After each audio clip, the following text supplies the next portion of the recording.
Vamos a proseguir con los objetivos. Como objetivo general vamos a tener conocer el control epidemiológico de la paciente con embarazo de alto riesgo, causas y repercusiones para ofrecer un tratamiento adecuado. Como objetivos secundarios vamos a tener evaluar los factores de riesgo que predisponen un embarazo de alto riesgo, identificar los criterios para el diagnóstico para embarazo de alto riesgo y comprender el manejo adecuado de un embarazo de alto riesgo.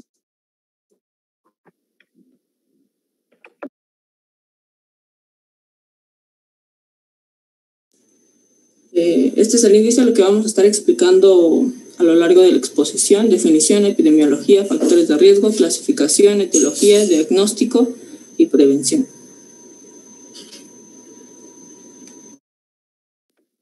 Vamos a empezar por definir qué es el embarazo de alto riesgo.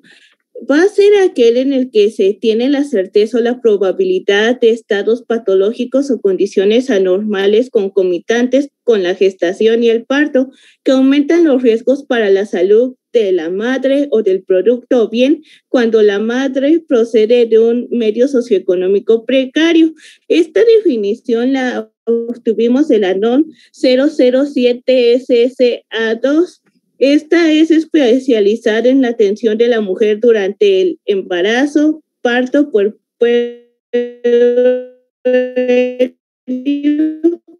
y del recién nacido, criterios y procedimientos para la prestación del servicio. Palabras va a ser toda alteración que pueda poner en riesgo la salud del binomio madre y gestación. Esta puede ser por múltiples causas, ya que, como sabemos, el embarazo va a ser un proceso fisiológico que involucra todo el entorno biopsicosocial de la persona. Va a tener implicaciones tanto sociales, físicas, emocionales, económicas, entre otros, que vamos a ir desglosando más adelante.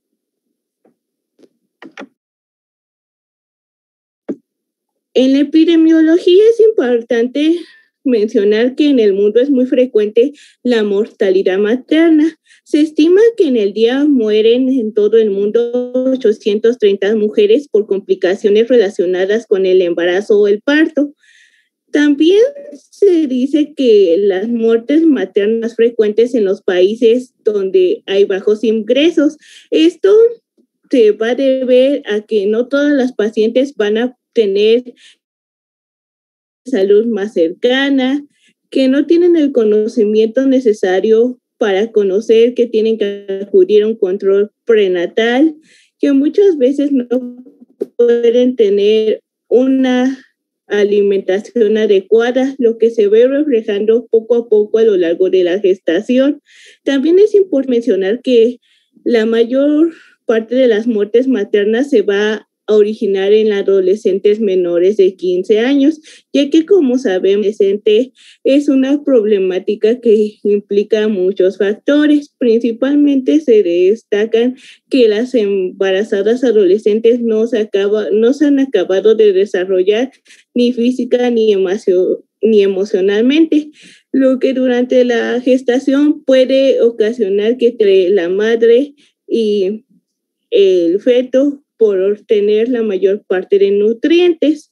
También es importante mencionar que la mayoría de las mujeres van a morir debido a las complicaciones que se presentan en el embarazo y en el parto. Principalmente en la literatura se mencionaba que eran debido a la hipertensión arterial, a la preeclampsia, a la eclampsia y al síndrome de Herd. Pero este panorama ha cambiado, ya que se presentan más muertes actualmente debido a la pandemia. Y la mayoría de las complicaciones se van a poder evitar gracias al control prenatal. Se sugiere que lo inicial es que todas las embarazadas acudan a una consulta preconcepcional, pero lamentablemente no todas las personas acuden a este tipo de consultas.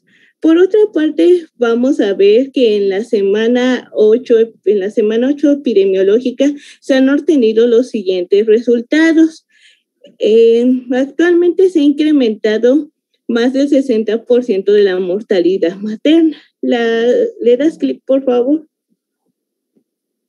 Aquí podemos ver una tabla en la que nos clasifican las principales causas de defunción materna.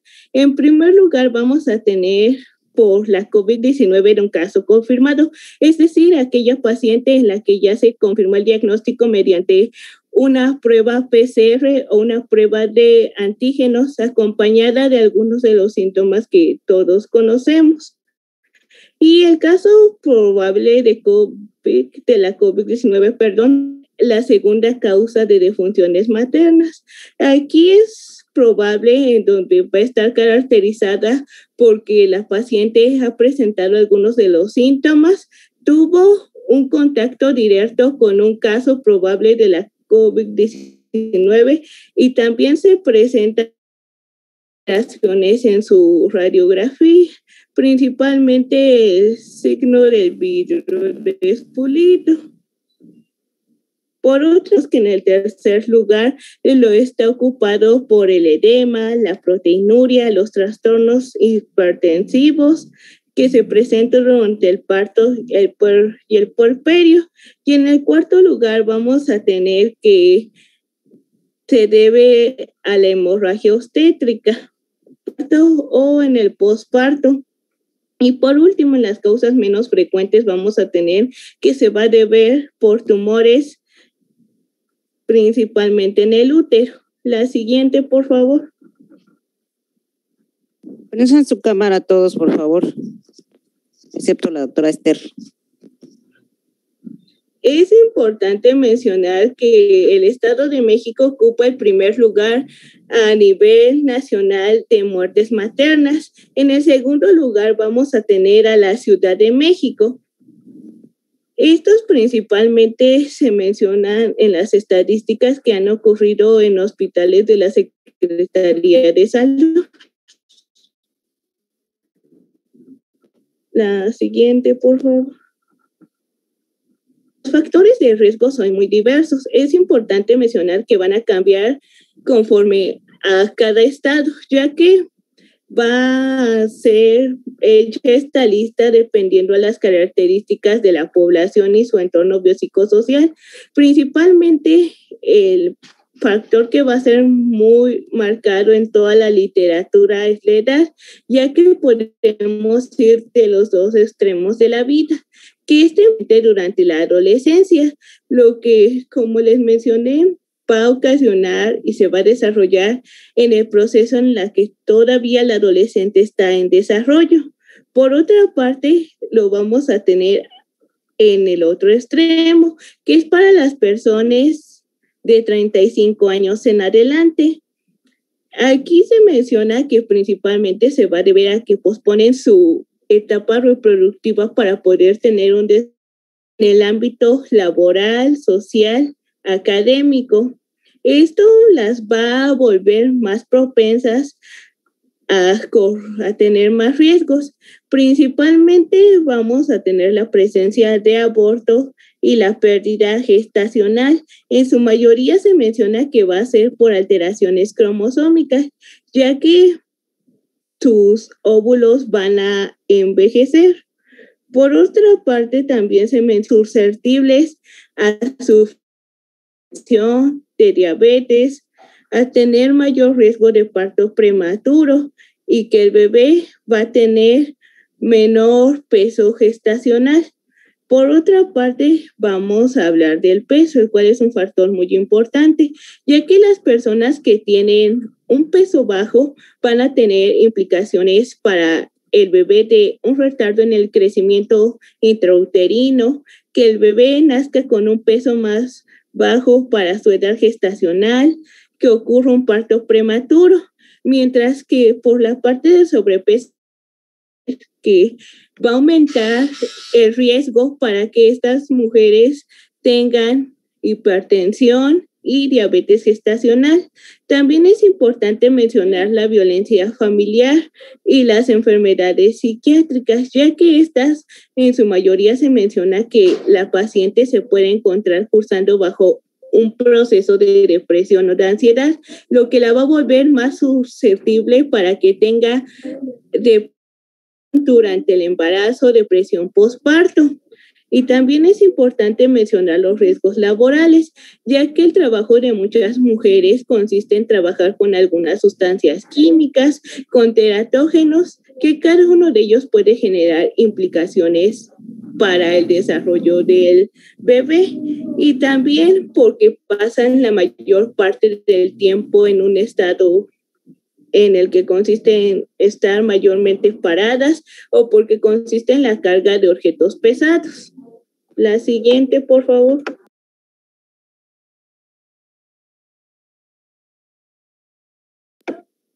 También encontramos esta clasificación de factores de riesgos en las que los va a enfocar más a cada ámbito de la mujer. En este caso vamos a tener que van a influir desde los factores económicos, en donde influyen la pobreza, el deber reflejado porque va a limitar los recursos necesarios para que tengan una alimentación adecuada o el acceso a los servicios. Parte también es importante mencionar los factores culturales, ya que en ellos va a influir principalmente la educación a los servicios de salud, ya que muchas veces no todas las mujeres tienen el conocimiento que es necesario en un control prenatal para llevar cada mes un seguimiento. Esto les va a permitir reducir los riesgos del embarazo. Más adelante a detalle en qué consiste las consultas prenatales. También es importante mencionar que un factor determinante es los servicios de salud, porque muchas veces las pacientes mencionan que su unidad de salud más cercana queda a 2 horas, lo que va a imposibilitar que servicios, o que muchas veces desconocen que están embarazadas y cuando se dan cuenta ya han pasado varios meses, lo cual las va a ser con una condición más de riesgo porque no están enteradas de algunos riesgos que pueden tener. También vamos a tener a los factores biológicos y genéticos. En estos principalmente va a destacar que la persona una talla baja a partir de menos de 1.45 o 1.50 el embarazo esté propensa a sufrir durante el parto alguna distocia, y principalmente se menciona que va a ser indicación para que se le realice una cesárea. También se va a ver influido su entorno. Sí, es importante mencionar en esta parte los antecedentes heredofamiliares, ya que si tu familia ha sido obesa o ha tenido enfermedad crónica degenerativa, diabetes o hipertensión, principalmente familiares de primer grado, la colocación.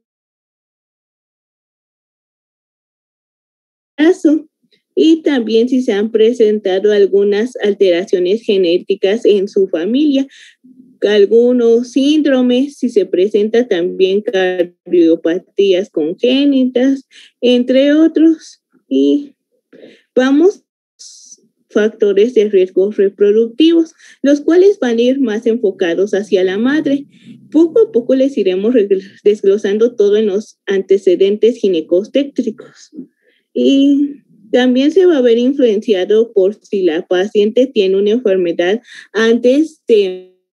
En el caso de las diabéticas o las personas que padecen alguna cardiopatía congénita, existen clasificaciones para estratificar aptas para embarazarse, pero muchas veces no se respeta, lo que las va a condicionar a que si su control prenatal consiste en diversas y muchas atenciones, en ellas es más enfocado.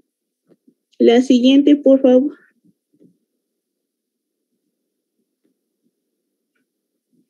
También encontramos esta clasificación en la cual se va a dividir por factores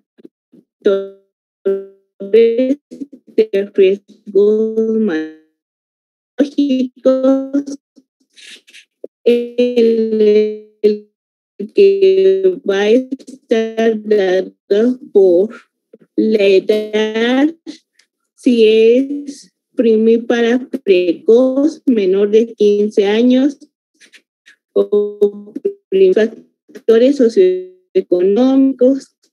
También es importante mencionar que el consumo de alcohol y de drogas va a ser de gran impacto, ya que va con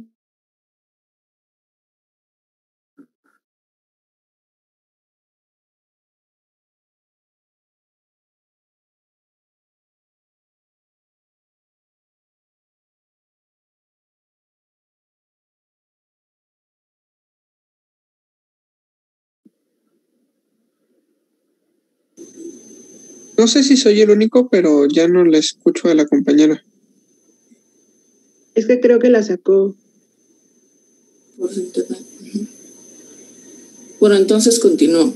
Entonces, para historia obstétrica, más adelante también lo vamos a ver, pero otros factores de riesgo son infertilidad, porque esto puede aumentar riesgo a que el bebé sea menor, de un menor peso, aborto provocado, aborto recurrente, porque puede inducir mayor riesgo a que en esta nueva gesta igual se pueda producir un aborto.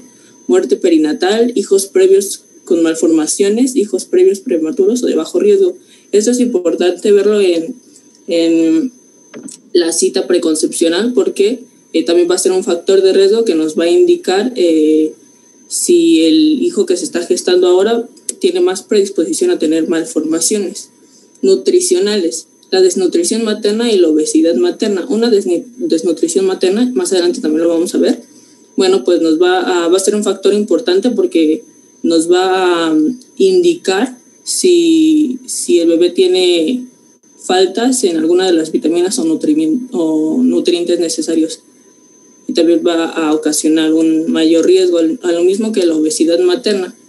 Más adelante también la voy a mencionar, pero en la obesidad materna, el aumento de la talla, que generalmente se va a decir que es sobrepeso por arriba de 27, me parece, ya obesidad por arriba de 30 en índice de masa corporal. Esto lo vamos a ver que ya va a producir mayor predisposición a que la paciente presente otras patologías. Vamos a tener también historia ginecológica, cicatriz de cesárea y patología genital infecciosa. Esto también nos va a inducir un parto prematuro, o la cicatriz de cesárea, que también este nuevo parto sea por cesárea. Patología médica crónica, hipertensión arterial crónica, diabetes mellitus, asma bronquial. Esto va a ser un factor de riesgo materno muy importante. Más adelante también lo vamos a mencionar con detalle. Patología médica obstétrica, embarazo gemelar, amenaza de parto pretérmino y anomalías de formaciones. Bueno, estos van a ser todos los factores de riesgo que van a englobar dentro de la madre, y vamos a tener también los factores de riesgo fetales, que van a ser anomalías en la formación de la placenta y cordón umbilical, placenta previa, placenta creta. Otras también van a ser patologías del líquido amniótico, polidramnios y oligohidramnios. Esto ya va a ser posible detectarlo. En exploración lo vamos a mencionar un poco.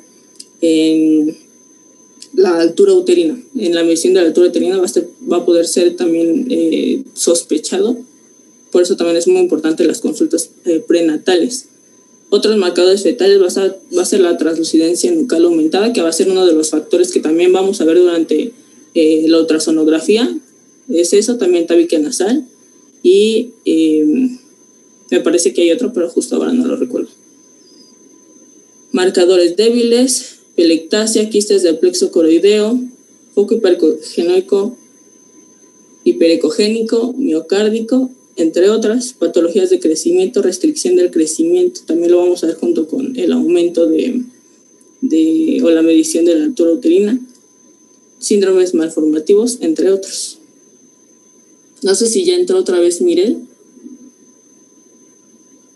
Doctora. No, parece que no, pero no. Síguele. Parece que no, ok. Entonces no hay problema. Y luego vamos a tener también una clasificación de riesgo. Aquí lo vamos a dividir entre 4 estadios: en riesgo bajo, riesgo medio, riesgo alto y riesgo muy alto. A partir del riesgo medio, nosotros ya vamos a poder estar diciendo que vamos a poder estar llevándola como un segundo nivel de atención. Ya en riesgo alto y riesgo muy alto, obviamente ya va a ser en segundo y tercer nivel de atención. En el riesgo bajo van a ser gestantes que están, pues obviamente, adecuada dentro de los lineamientos requeridos en sus 3 esferas, no tienen alteraciones básicamente. En riesgo medio vamos a tener anomalías pélvicas, cardiopatía leve, condiciones socioeconómicas desfavorables, que esto ya va a ser muy importante porque va a evitar que tengan sus consultas prenatales o consultas preconcepcionales adecuadas. Entonces no va a ser importante, no va a ser sencillo detectar si el feto viene con anomalías o la paciente realmente tiene algunas alteraciones que eviten que tenga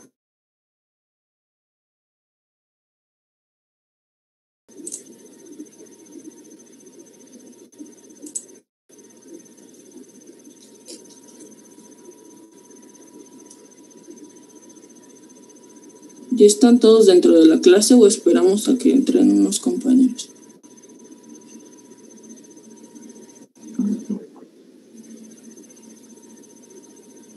Sigue, doctora.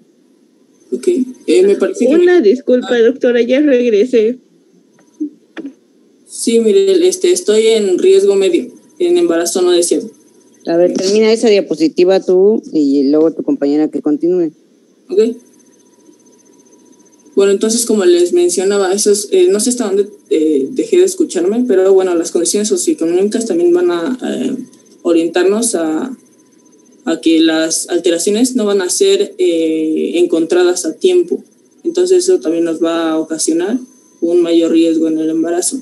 Embarazo no deseado, que generalmente es mucho más esperado en adolescentes, estatura baja, control insuficiente de la gestación, esterilidad previa, que sea una fumadora habitual, edad inferior a 16 años o superior a 38. Como ya lo había mencionado mi compañera Viral en las anteriores 2 diapositivas, también van a ser gestantes con RH negativo, gran multiparidad, como venía en el ejercicio del examen que nos hizo la doctora, incremento excesivo o insuficiente de peso. Generalmente lo normal que se debería de aumentar son 7 kilos. Se dice que llega a ser normal hasta los 13 kilos, pero ya a partir de el aumento de 13 kilos va a ser de riesgo. Además, cabe mencionar que ya personas que tienen obesidad, va a ser mucho más difícil hacer una adecuada ultrasonografía porque no van a ser adecuadamente vistos las secciones del feto que se espera ver. Obesidad no mórbida, bueno, obesidad en sí ya es un factor de riesgo. El riesgo de enfermedades de transmisión sexual, infección urinaria, proteinuria sintomática, que esto ya nos puede ocasionar un embarazo pretérmino, aumenta el riesgo. También riesgo laboral, como ya se los había mencionado mi compañera, sangrado genital en el primer trimestre. Esto ya de sangrado genital lo vamos a ahondar más en aborto. ¿Por qué? Porque va a ser una de las... pues sí, va a estar dentro de la sintomatología y va a ser muy importante para la detección de riesgo de aborto. Periodo intergenésico corto. Este periodo intergenésico debe de ser de 18 meses.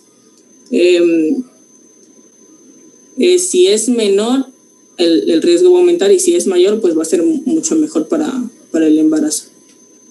También va a haber un riesgo alto y un riesgo muy alto. Estos ya van a ser referidos al segundo o tercer nivel de atención.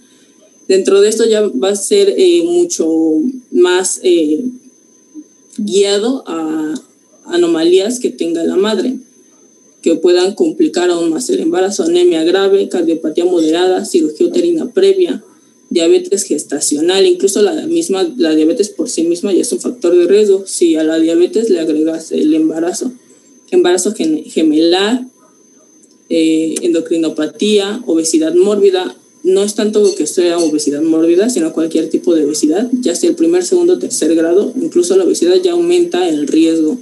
Preeclampsia leve, va a ser también cualquier alteración de la presión arterial, un factor muy importante.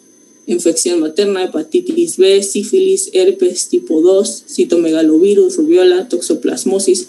Entonces, para todas esas patologías, bueno, generalmente para la hepatitis y y para el sífilis, dentro de la primera consulta va a haber pues como tal un apartado que nos va a permitir la identificación rápida. El BDRL, que va a ser el que se realiza en la primera consulta, esa nos va a permitir la identificación rápida del sífilis y el tratamiento precoz. También sospecha de malformación fetal. Esas también ya como tal van a poder ser visibles en la ultrasonografía. El riesgo muy alto ya va a ser amenaza de parto prematuro, que como ya los mencioné, esto lo vamos a andar mucho más en el tema de aborto que se va a dar mañana. Y obviamente pues la amenaza de parto, la metrorragia va a ser uno de los factores más importantes para detectar. Cardiopatías severas, diabetes pregestacional, que igual ya lo mencionaba en riesgo alto, drogadicción y alcoholismo, malformaciones fetales confirmadas, gestación múltiple. Eso ya desde el riesgo alto ya se está viendo como un factor muy alto de riesgo. Muerte fetal confirmada, muerte perinatal recurrente, incompetencia cervical, retraso del crecimiento intrauterino, patología asociada grave. Dentro de estas pues entra diabetes, hipertensión, anemia, placenta previa, preeclampsia grave. Cualquier tipo de hipertensión en el embarazo va a ser ya un factor de riesgo muy importante. Rotura prematura de membranas en pretérmino, esto ya va a ser detectable pues con unas técnicas o maniobras como la de Valsalva o la de Ternier.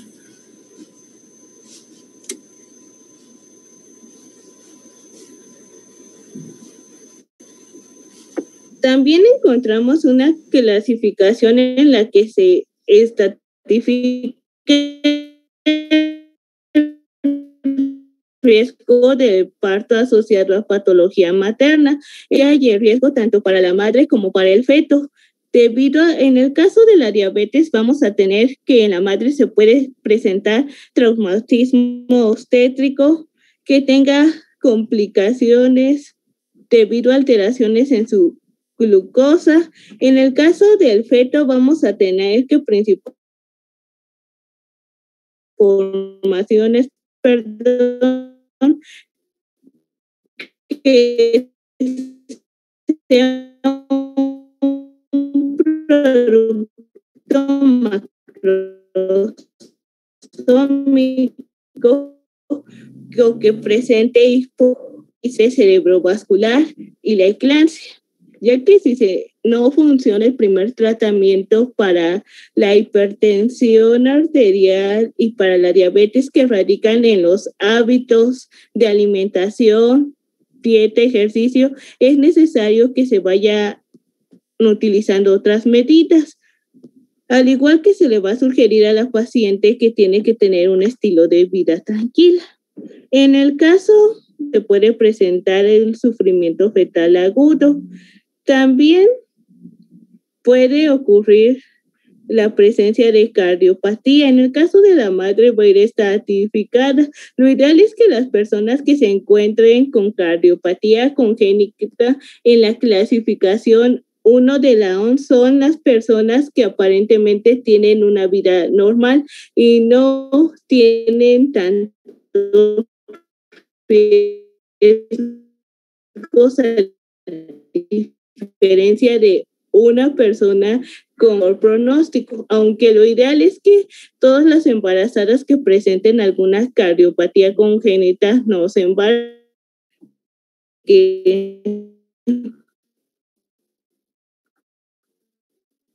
se embaracen, están entre otras características, y en el caso de van a tener principalmente la prematurez y el sufrimiento fetal agudo. También la restricción del crecimiento intrauterino. La siguiente.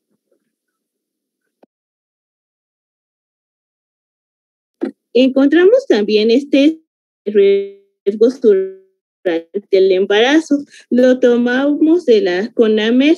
En esta va a estar ejemplificado un color referencias que se tiene para tener un buen control del embarazo. En primer lugar, vamos a tener al color verde, que es un embarazo en donde aparentemente no hay ningún antecedente o algún factor de riesgo para el embarazo. Se puede decir que es un embarazo normoevolutivo, aunque es importante mencionar que en otras bibliografías se menciona que todo embarazo puede ser de riesgo. Este va a estar dado por el estado de salud de la madre. Algunas veces se descuida el embarazo normoevolutivo porque aparentemente se cree que no puede tener alguna complicación, pero puede suceder todo lo contrario. Podemos tener un embarazo de alto riesgo controlado porque le prestamos más atención, a diferencia de un embarazo normoevolutivo que puede surgir con más complicaciones. En el caso de el color verde, representa que la paciente puede ser tratada por su médico general, que ha sido valorada por un médico especialista de ginecología o de obstetricia y ha avalado que puede seguir con atención de primer nivel. Vamos a continuar con el color amarillo, en el que requerir una estrecha observación. En estas van a destacar los factores de riesgo reproductivo de letras de 15 a 19 años o de 36 a 40, una talla baja, un índice corporal bajo. También se involucran algunos factores biopsicosociales.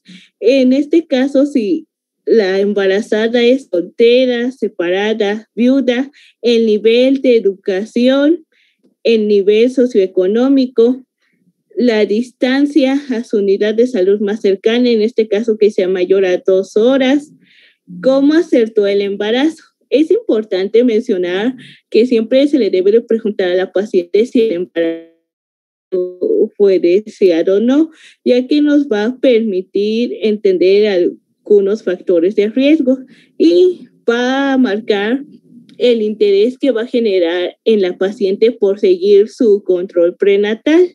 También es importante mencionar que se debe de preguntar el periodo entre una gesta y entre otra. Se sugiere que va a ser más carga emocional y física para la paciente, o si ha tenido un periodo de gestación, entre otra gestación muy largo, mayor a 10 años. También si se han sufrido algunos antecedentes de infertilidad, y se debe de preguntar si el embarazo es natural o es asistido, ya que se menciona que si es asistido va a tener mayor riesgo de alteraciones cromosómicas, y también va a condicionar a que el feto tenga alguna enfermedad congénita. En el caso de riesgo obstétrico, vamos a tener que indagar si la paciente no ha tenido control gestacional previo. La encontramos hasta la 22 o hasta la 28 semana de gestación. Si el embarazo es gemelar y si es complicado o no complicado. También es importante investigar en los antecedentes obstétricos, principalmente si sufre abortos espontáneos, si ha tenido una muerte perinatal, una cesárea previa, si ha existido malformaciones fetales, entre otras características, ya que todos estos factores nos pueden conducir a que la embarazada durante el embarazo actual tenga complicaciones de hipertensión arterial, si tenga diabetes, si este está controlado o no, si aplica. También es importante medir los valores de glicemia en ayuno, si se presenta proteinuria, edema, cefalea y todas estas características que nos pueden conducir a que el embarazo está surgiendo con alguna complicación. En su mayoría se menciona que las principales complicaciones van a ser la diabetes gestacional y problemas hipertensos. Por otra parte, vamos a tener en el riesgo alto, en donde es necesario referir a la paciente a segundo nivel. En este caso vamos a tener que en el riesgo reproductivo es importante indagar en nuestros antecedentes previos al embarazo, en la edad, en la talla, en el índice de masa corporal, en las condiciones socioeconómicas de la paciente, si tiene alguna enfermedad crónica degenerativa, principalmente las que van a tener más repercusiones también son las cardiopatías. Si ha presentado preeclampsia, también es importante ya haber realizado ver si nuestro RH es negativo y si se presentan enfermedades de transmisión sexual, ya que muchas de ellas van a tener una transmisión vertical, por lo que va a ser necesario, en vez de realizar un parto vaginal, realizar una cesárea. En riesgo obstétrico vamos a tener las complicaciones durante el embarazo actual. Principalmente se debe investigar si hay control prenatal previo, en qué semana se encuentra, si se trata de un producto o dos productos, si ha tenido con anemia, con placenta previa, si tiene alguna toxicomanía, el nivel de crecimiento uterino, cuánto ha aumentado de peso. Se menciona en alguna literatura que se tiene que incrementar de peso una mujer embarazada de 9 a 12 kilos. Si es menos o más, nos puede indicar que también cursa con una complicación. Si ha tenido algún trastorno depresivo, todo esto se puede manifestar dándonos datos de alarma, principalmente hipertensión arterial, hemorragia obstétrica activa, dolor abdominal, edema, fiebre, características. Todos estos factores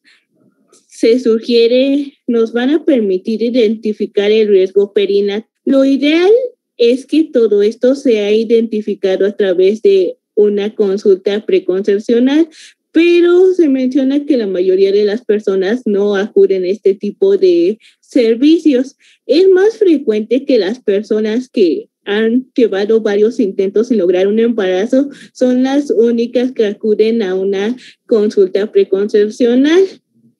Los factores de riesgo principalmente se van a determinar en la primera consulta, también en la consulta de las 26 a las 28 semanas de gestación, en la consulta de las 36 semanas de gestación, y durante esto nos va a permitir tener un diagnóstico y un tratamiento precoz, y a su vez se va a reducir la mortalidad materna y el riesgo para el bebé.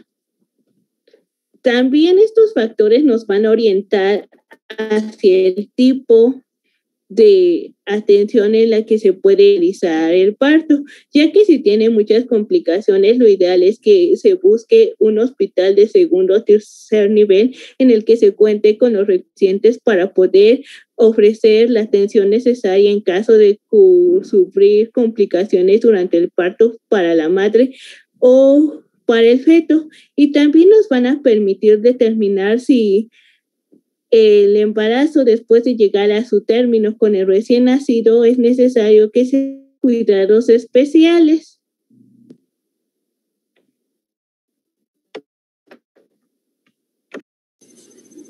Y dentro de las patologías que ya les había mencionado un poquito al inicio, pues en etiología, ya había comentado Mirel, pues básicamente se puede decir que todos los embarazos en algún punto llegan a ser de riesgo, pero hay ciertas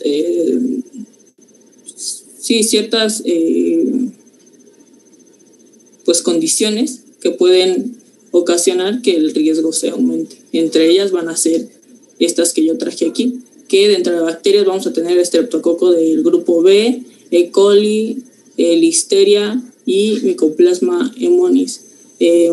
Las primeras tres van a ser importantes porque las consecuencias neonatales va a ser sepsis y neumonía. Ya en este último del micoplasma va a ser neumonía.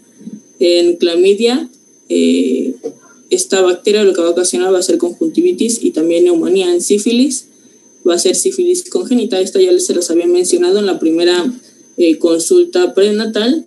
Se va a hacer el BDLR para, si es que se llegase a encontrar, iniciar un tratamiento oportuno. La Neisseria gonorrhoeae, oftalmia, conjuntivitis, sepsis y meningitis, Mycobacterium tuberculosis, prematuridad, muerte fetal, tuberculosis y la tuberculosis sistémica. Estas van a ser las consecuencias de neonatales que van a tener las bacterias sobre el feto. Bueno, aquí ya también vamos a hablar acerca de unos virus, de parásitos y de hongos. Dentro de los virus vamos a tener la rubiola, que va a ocasionar rubiola congénita, citomegalovirus congénito o asintomático, VIH, síndrome de inmunodeficiencia congénita o adquirida, hepatitis B, hepatitis neonatal, estado portador crónico de un antígeno de superficie de hepatitis B. Esta solo se va a aplicar la vacuna en el caso en el que la paciente tenga predisposición o haya estado en contacto con un paciente que tenga hepatitis B. La hepatitis C va a ser realmente en neonatal. La herpes simple tipo 2 y 1, virus de herpes simple neonatal, la varicela zoster. Esta puede ocasionar anomalías congénitas, si es en su etapa precoz, si es en su etapa tardía, varicela neonatal. El parvovirus va a ocasionar anemia fetal, el Coxsackie B, miocarditis, meningitis y hepatitis, sarampión, aborto o sarampión fetal. El del Nilo occidental es incierto, aún no se sabe como tal, pero posible exantema y encefalitis. Zika, microcefalia congénita, calcificaciones intracraneales, anomalías cerebrales, lesiones retinianas. Chikungunya, encefalitis neonatal, dengue, síntomas similares a sepsis neonatal. Y vamos a tener ya en plasma toxoplasmosis y paludismo. El toxoplasmosis va a ocasionar toxoplasmosis congénita y el paludismo va a ocasionar aborto, prematuridad, crecimiento intrauterino retrasado, y la cándida va a ocasionar sepsis, neumonía y exantema.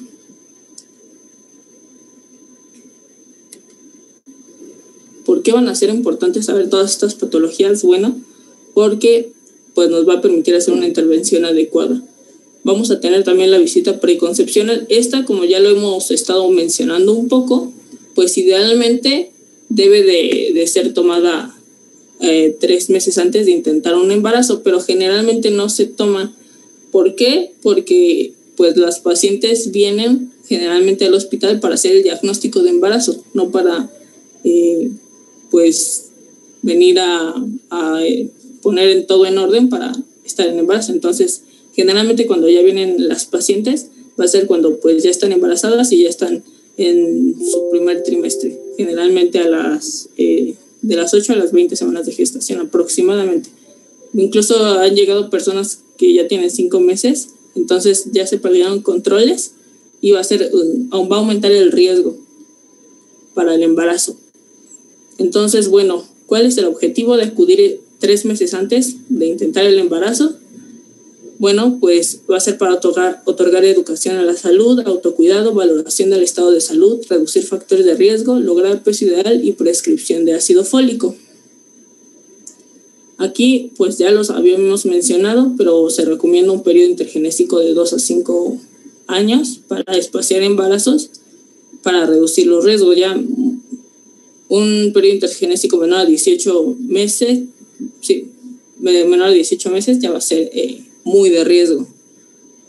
También se enfoca en brindar información acerca de los cuidados, del tamiz neonatal, estimulación temprana, aplicación de biológicos, prevención de enfermedades respiratorias y diarreicas.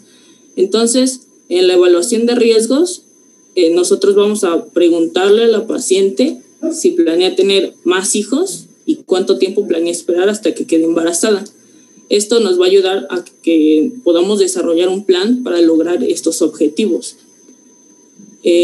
También vamos a necesitar revisar los resultados que se obtuvieron de embarazos anteriores. Si hubo abortos espontáneos o alguna otra alteración que ocasionara que su primer embarazo fuera de riesgo, tuviera ciertas patologías.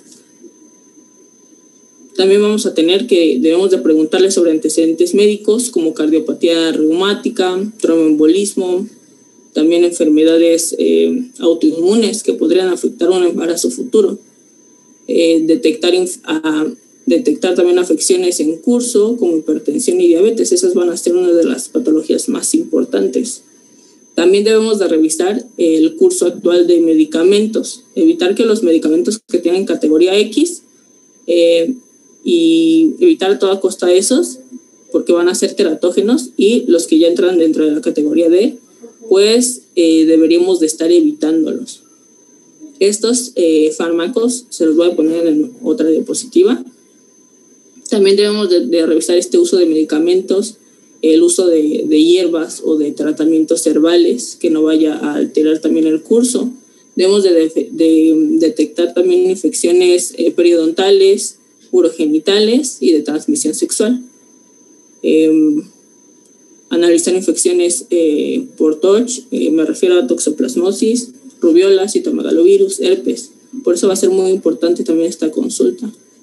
Debemos de actualizar también, generalmente esto no se menciona como tal en la visita preconcepcional, pero debemos de actualizar vacunas, y generalmente esto ya se hace pues como tal, va más enfocado ya a pacientes que ya están embarazadas, a pacientes que no, porque la cantidad de pacientes que asisten a una visita preconcepcional es muy reducido.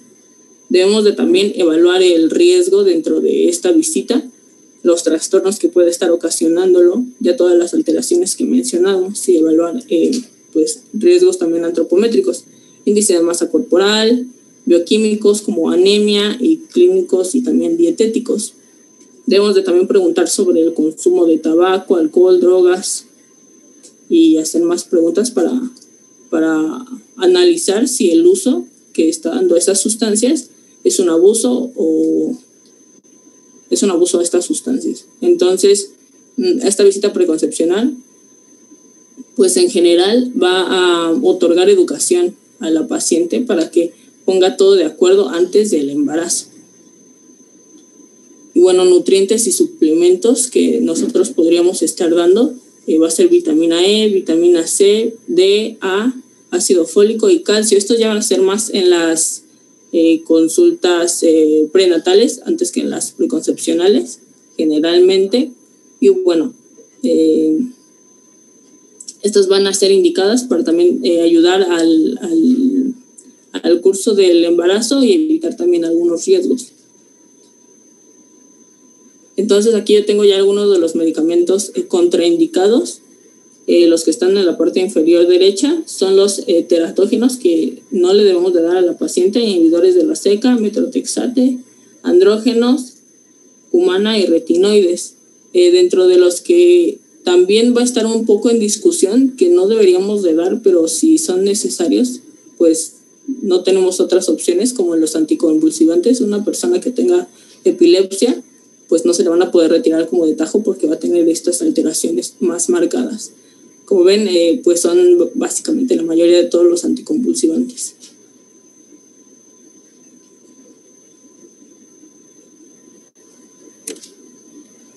Y bueno, en la historia clínica, ¿qué es lo que se va a revisar?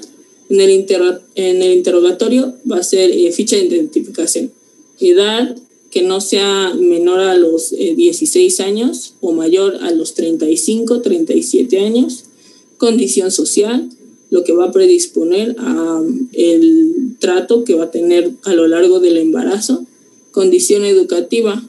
La condición educativa también va a ser importante porque nos va a permitir también a nosotros como doctores adecuar las pláticas o la educación que le vamos a brindar a la paciente.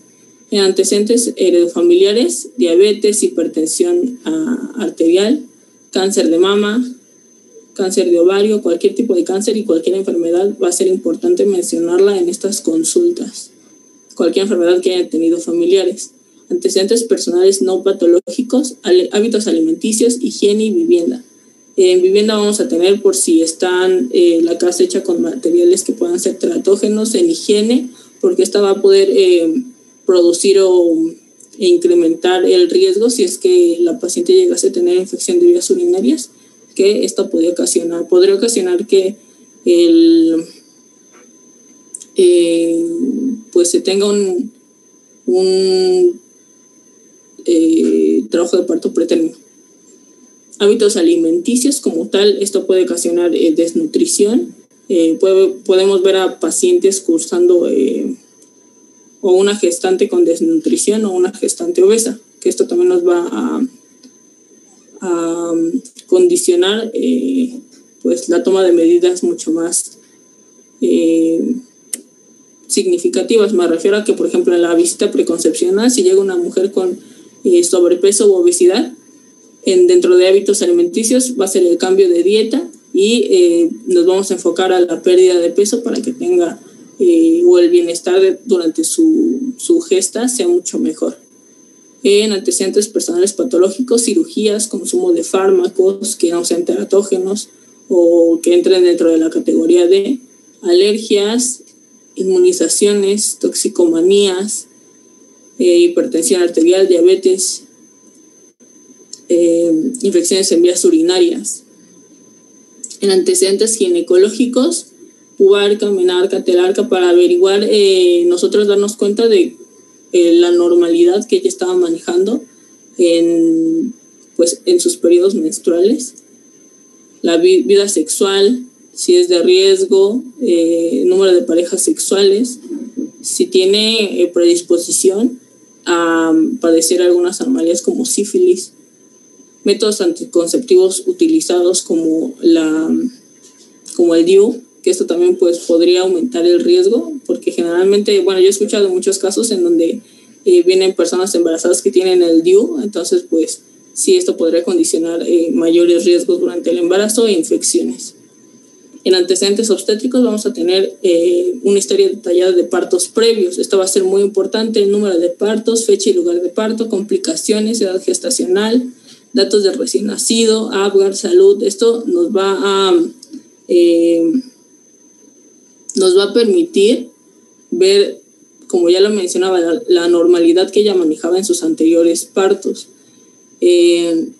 El número de partos, ya vamos a ver que las multípares van a tener un mayor riesgo. Fecha y lugar de parto, pues ya vamos a ver si fue el parto en un hospital de primer, segundo o tercer nivel de atención. Eso ya por sí solo nos podría orientar si se tuvieron ciertas medidas más específicas y necesarias durante los otros partos, si es que ya no llegase a saber cuáles son, si es que estuvo en riesgo o no.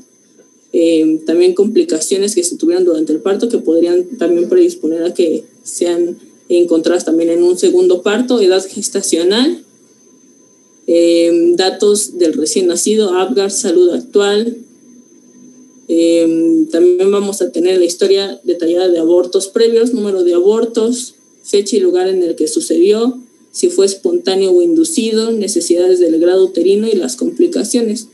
Como ya lo había mencionado, pues el número de partos nos va también a orientar a si en podría haber un mayor riesgo a que igual ocurriera un parto espontáneo. Si fue inducido, obviamente también va a haber un riesgo mayor de complicaciones dentro del embarazo. En padecimiento actual, vamos a ver fecha de última menstruación, semanas de gestación, fecha probable de parto, sintomatología característica del embarazo. En la presentación, pues dentro del embarazo vamos a tener una serie de alteraciones y pues dentro de lo normal vamos a tener amenorrea, que tenga náuseas, vómito, mareos, pero también vamos a tener otras presentación que puede ser muy importante y nos puede estar indicando un mayor riesgo. Aquí les voy a mencionar que van a ser los datos de alarma, que esto es muy importante recalcárselo pues a la paciente, a la gestante, porque pues como tal nosotros no vamos a estar al 100% al pendiente de la paciente, entonces debemos de educarlas para que en el momento en el que ellas encuentren alguno de estos síntomas, acudan a su servicio de salud más cercano. Bueno, como aquí lo dice, va a haber muchos cambios dentro de los cuales unos van a ser normales y otros no. Los anormales va a ser que haya sangrado, que pueda predisponernos, bueno, a la metrorragia. Pues lo más común sería que nos esté hablando de un posible aborto, de un riesgo para la vida fetal. Visión borrosa, fosfenos, disminución de movimientos fetales, contracciones cada 15 minutos. En sí van a ser cualquier contracción que ya genere dilatación antes o muchas semanas antes de la semana establecida por la fecha probable de parto, la fórmula de Nagel. Ya nos estaría hablando también de posible aborto. Salida de líquido transvaginal, molestias, disuria, que nos podría estar hablando de infección de vías urinarias, cefaleas recurrentes.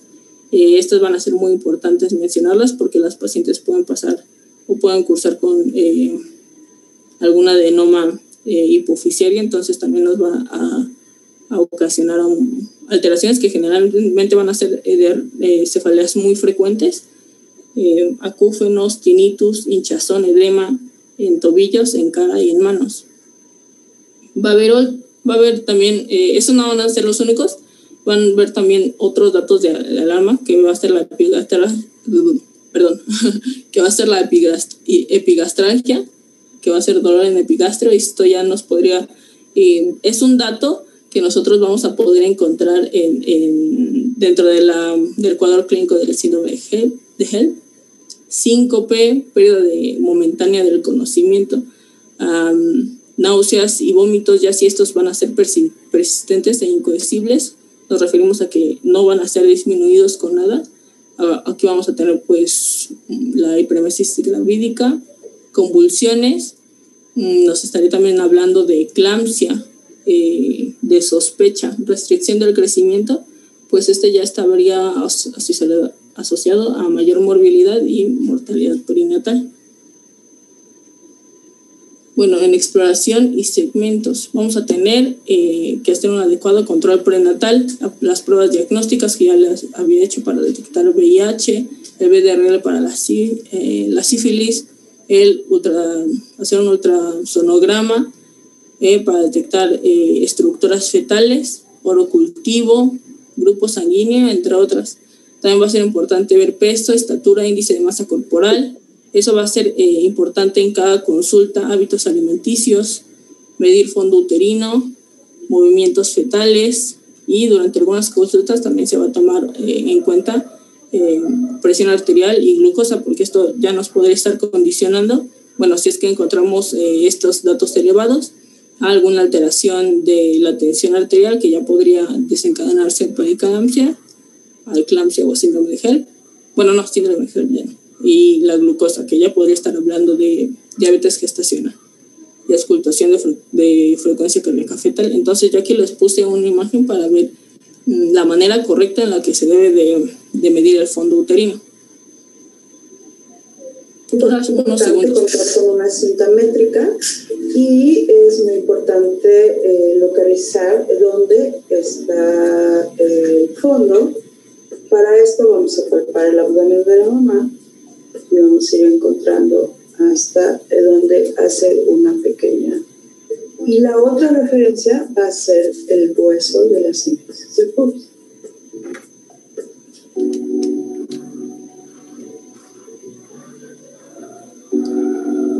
Es muy importante que nosotros tengamos una medida exacta. Entonces, en esta hay variaciones respecto a la forma en que cada quien lo realiza, pero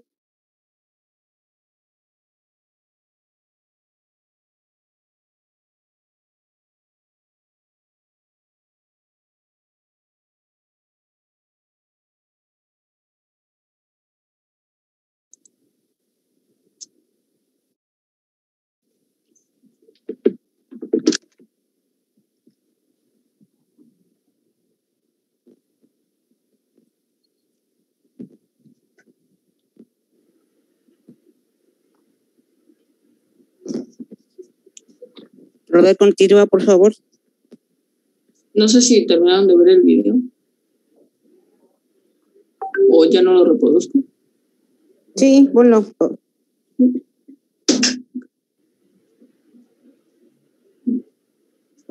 Importante contar con una cinta métrica y es muy importante que siga encontrando hasta donde hacer una pequeña. Y la otra referencia va a ser el hueso de la cinta.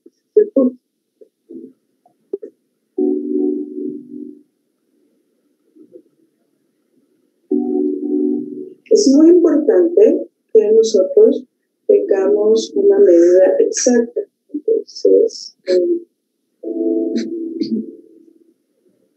en esta hay variaciones respecto a la forma en que cada quien lo realiza, pero generalmente debe de tomarse en cuenta que si yo hago esto, me va a dar 2 centímetros extras y entonces tengo que tomarlo en cuenta mentalmente cuando estoy haciendo mis anotaciones.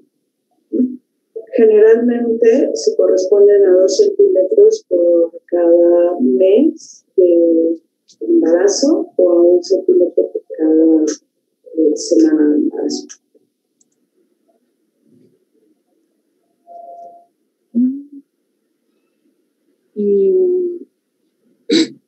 Entonces, justo como lo mencionaban en el video, si tenemos, en ese video menciona que son 2 centímetros cada mes aproximadamente, pero yo tengo que es 1 centímetro. Y ya si es mayor, el crecimiento uterino es mayor a 2 centímetros, ya se pueden encontrar unas anomalías. Usted puede estar sospechando de embarazo molar, embarazo gemelar, polidramnios, ascitis, tumor abdominal o miomas. Ya sea el crecimiento es menor a 1 centímetro, se van a encontrar patologías. Bueno, estaríamos hablando de bajo peso fetal, situación transversa, oligohidramnios, malformaciones fetales, aborto retenido o ya como tal muerte fetal. Aparte de medir el fondo uterino, también vamos a medir los movimientos fetales. Entonces, la técnica va a ser que va a tener que estar 1 hora postpandrial, recostarse lateralmente de izquierda o derecha y no se debe de estimular al feto. Vamos a tener que contar los movimientos fetales en 2 horas.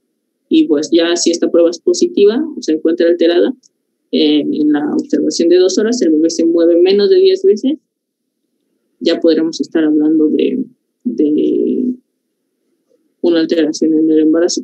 Generalmente ya podremos estar hablando de muerte fetal.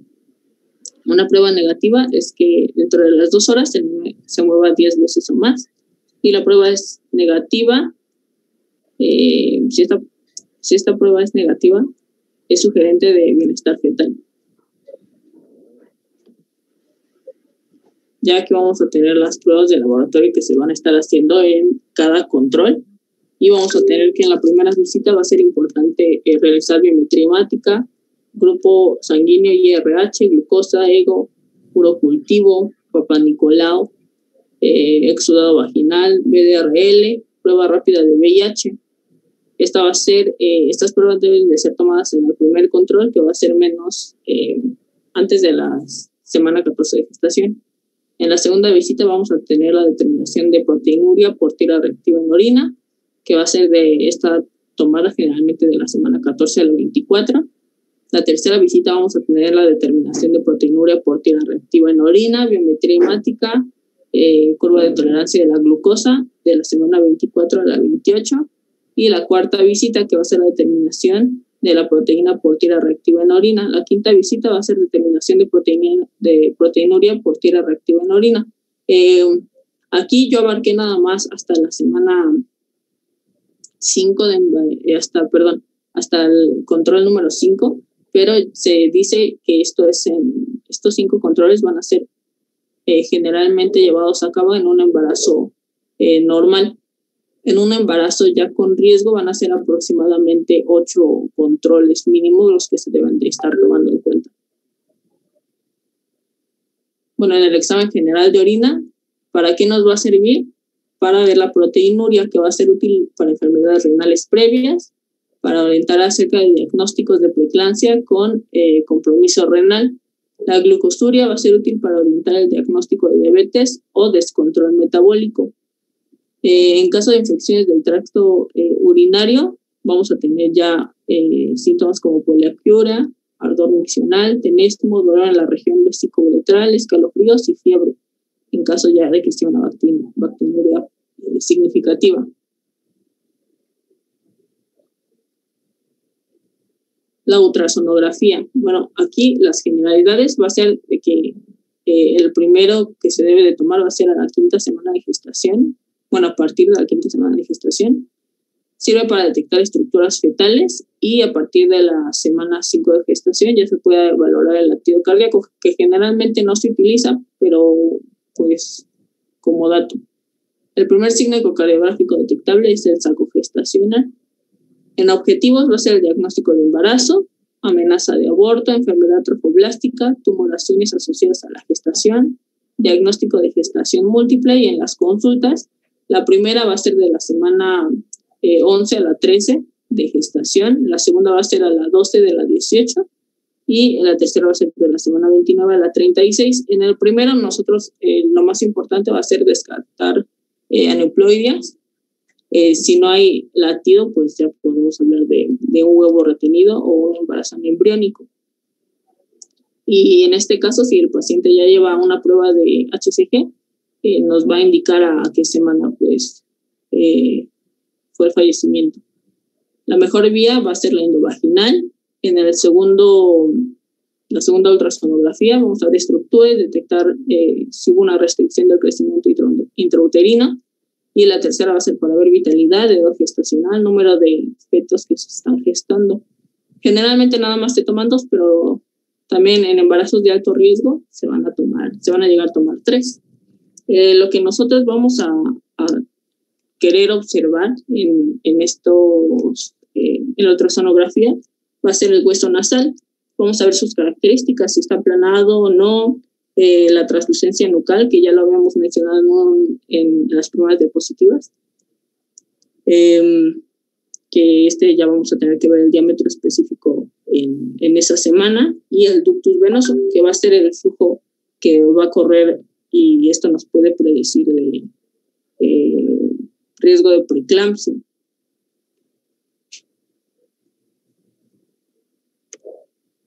Y aquí ya vamos a hablar sobre peso y obesidad. Ya lo habíamos mencionado un poco antes, pero aquí pues ya están las tablas y está un poco más específico. Entonces, pues aquí vamos a tener la definición de obesidad, que va a incluir a mujeres que tienen 110% al 120% de su peso corporal ideal, que sean mayores a 21 kilogramos, 200 libras, y que tengan un índice de masa corporal mayor a 30. Vamos a clasificarlo como bajo peso, al que sean un índice de masa corporal menor a 18.5, un peso normal, que es lo ideal, lo que se espera llegar, pues como tal decirlo, va a ser como una meta para llegar en la consulta preconcepcional. El sobrepeso, que va a ser de 25 a 29.9 en índice de masa corporal, la obesidad clase 1, clase 2 y clase 3, que ya vas a tener un riesgo elevado en la salud tanto del feto como de la madre, ya va a ser mayor a 30. Entonces, en bajo peso va a haber un riesgo aumentado. En el peso normal, obviamente, no vamos a ver riesgo asociado, sobrepeso aumentado, o cuando empieza como tal obesidad, ya debe empezar también a aumentar el riesgo. Alto riesgo en obesidad clase 2, muy alto, y en clase 3, ya extremadamente alto. El aumento de peso sugerido, si se encuentra esta paciente con bajo peso, van a ser de 12 a 18 kilogramos. En peso normal va a ser de 11.5 y máximo 16. En sobrepeso van a ser de 7 kilos a 11.5, y ya en obesidad se va a tener que el aumento sugerido de kilogramos durante la gesta van a ser 7, que van a ser los mínimos. Si nosotros encontramos obesidad, las complicaciones que podríamos estar de las que podremos estar hablando es aborto espontáneo, trastornos hipertensivos, diabetes gestacional, que también pues nos va a hablar acerca de macrosomía fetal, y pues esto va a aumentar un riesgo, además de que pues ya, como lo mencionaba al inicio, en pacientes que tienen sobrepeso u obesidad, va a ser muy difícil la identificación de estructuras en ultrasonografía.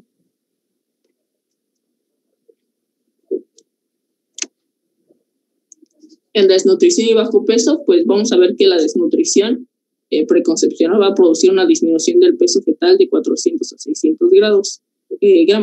Como tal, cualquier tipo de desnutrición o bajo peso nos vaya a estar condicionando a una alteración o aumento de riesgo durante el embarazo.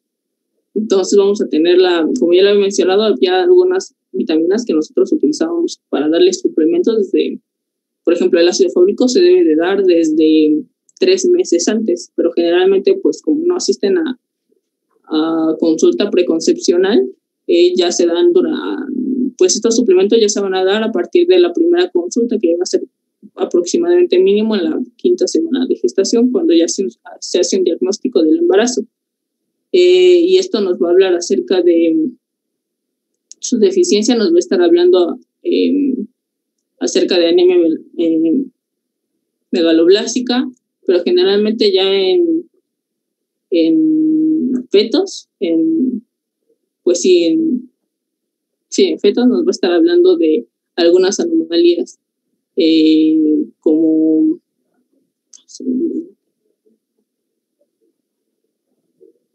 nos va a estar hablando acerca de anomalías en el tubo neural. También vamos a tener algunos elementos que, pues, las consecuencias de su falta nos van a estar hablando también de algunas patologías. El aluminio de cambios en los huesos, encefalopatía, cobalto, cardiomiopatías,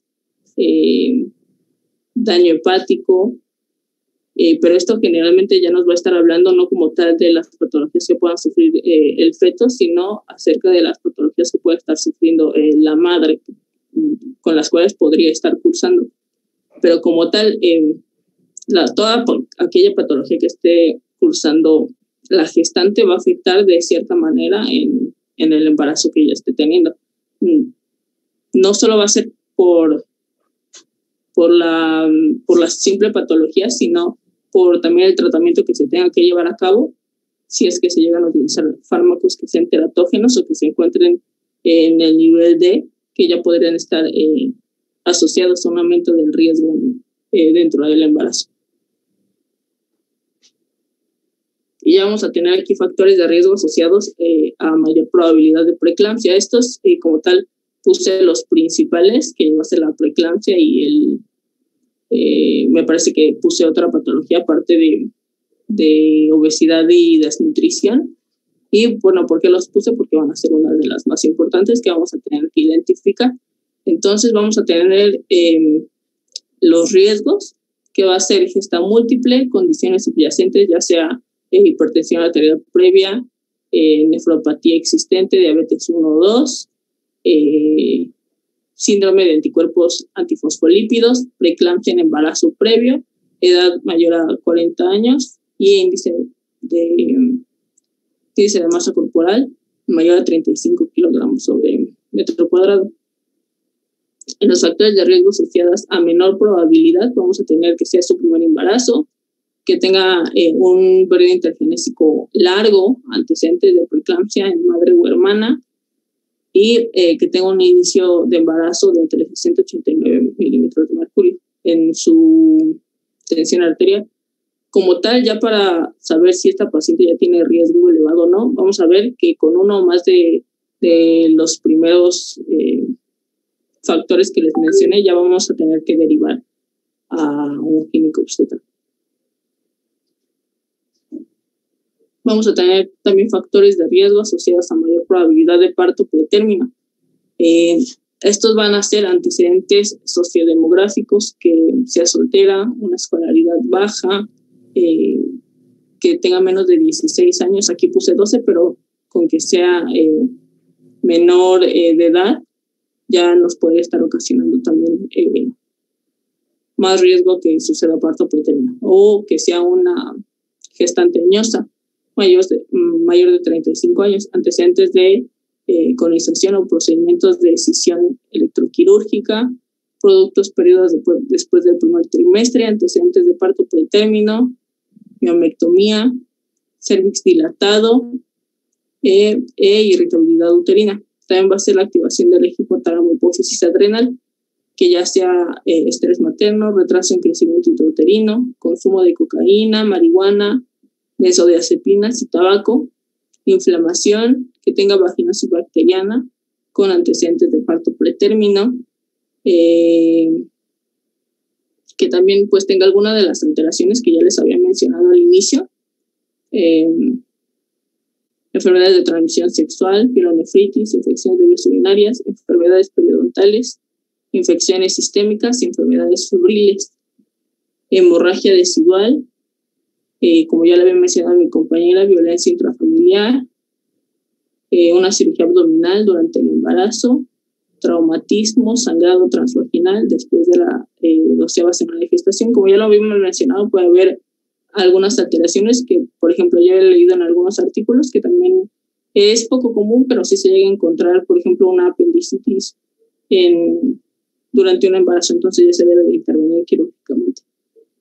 También puede haber enfermedades que causen distensión del útero, polidrapnios, multigesta, anomalía uterina y miomatosis. Entonces ya si se presenta un factor, si se presenta solo uno, se va a hacer la vigilancia en el primer nivel de atención, y si ya hay más de 2 factores, ya se van a tener que derivar.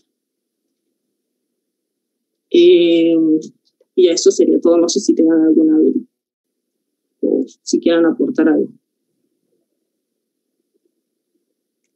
Yo solo tengo una duda, doctora.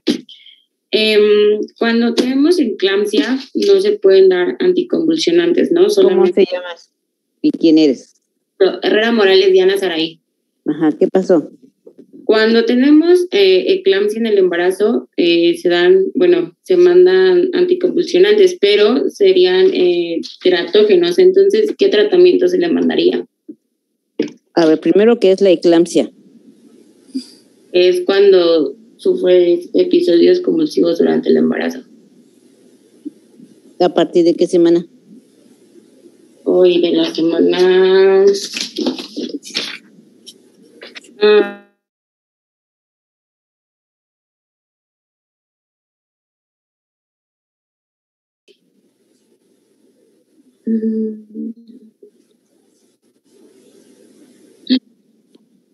A ver, déjenme, no, la primera ahí porque esta hizo la pregunta y esa, me imagino que ya le dio preeclampsia, eclampsia, por eso le surgió la duda. Entonces, primero, ¿qué es preeclampsia? La preeclampsia surge después de la semana 20. ¿Qué es? Primero dime qué es, definición, no me digas cuánto sufre. Es un estado que se caracteriza por la presencia de hipertensión y proteinuria.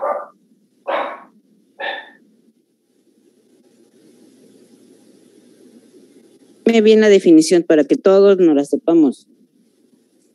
Pues estado que se caracteriza por la presencia de hipertensión y proteinuria y se presenta después de la semana 20. ¿20 de qué? De gestación. A ver, y luego, la eclampsia, ¿qué es?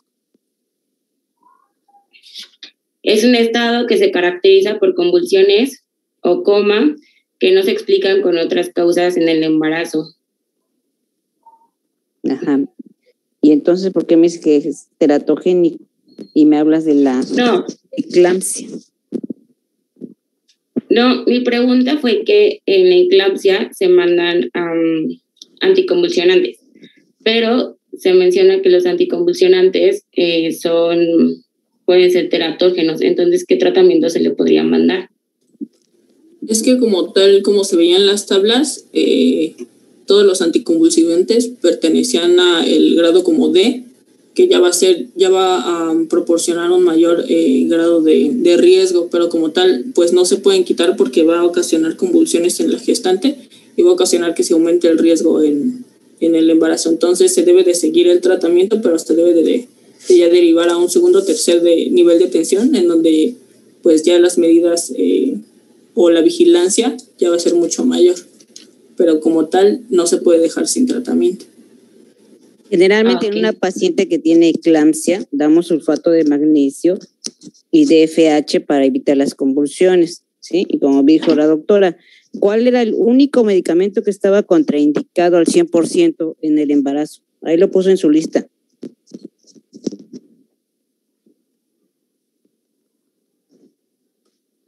Y cada lista, en su lista puso A, B, C y D. No lo pongas, doctora. No lo pongas. Ellas debieron haber puesto atención.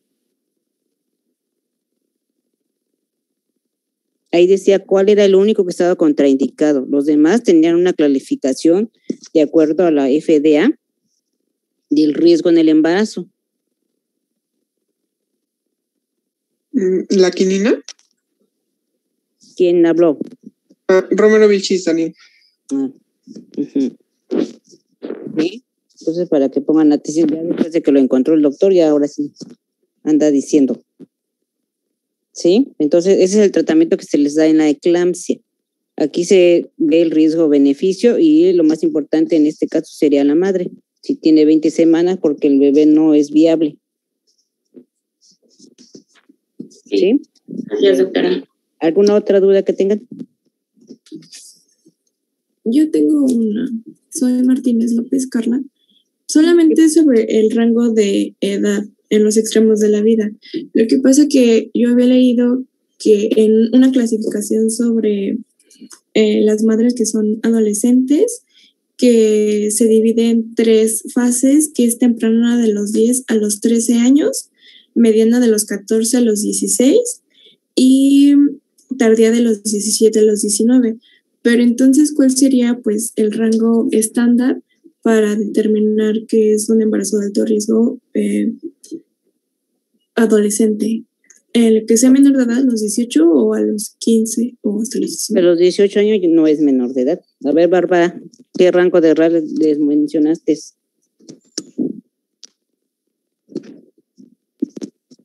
Que también... Nosotros habíamos mencionado de los 16 años. Ajá, 16 años, ¿a qué edad? Por debajo de los 16 años había el riesgo y pues ya como se iba a clasificar de una gestante añosa, arriba de los 35 también.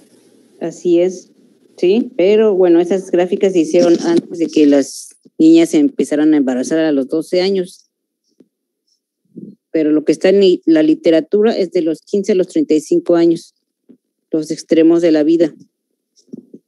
Ok, gracias, doctora.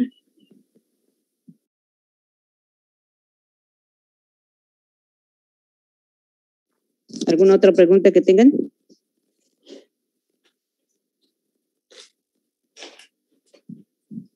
Bueno, nada más para aclararles. El que no tenga prendida su cámara, le voy a poner falta. Hay varios de ustedes que nada más ponen una foto. Otra compañera de ustedes estuvo saliendo de la clase a cada rato, ¿sí? Por eso ya no le permití el ingreso. Según ella, le avisó a su jefe de grupo. Pero aquí tenemos un chat que dice, ahí pueden mandar un mensaje, ¿sí? Se supone que están en clase, no tienen que estar comiendo ni nada. Herrera, para eso desayunen antes en su casa, están en su casa, ¿sí? No se puede, doctora. Mañana la clase con ustedes va a ser a las 8 de la mañana, ¿sí? Les vamos a pasar el link nosotros para que no estemos interrumpiendo a cada rato la clase, ¿sí? Y le digo su cámara prendida, ¿sí?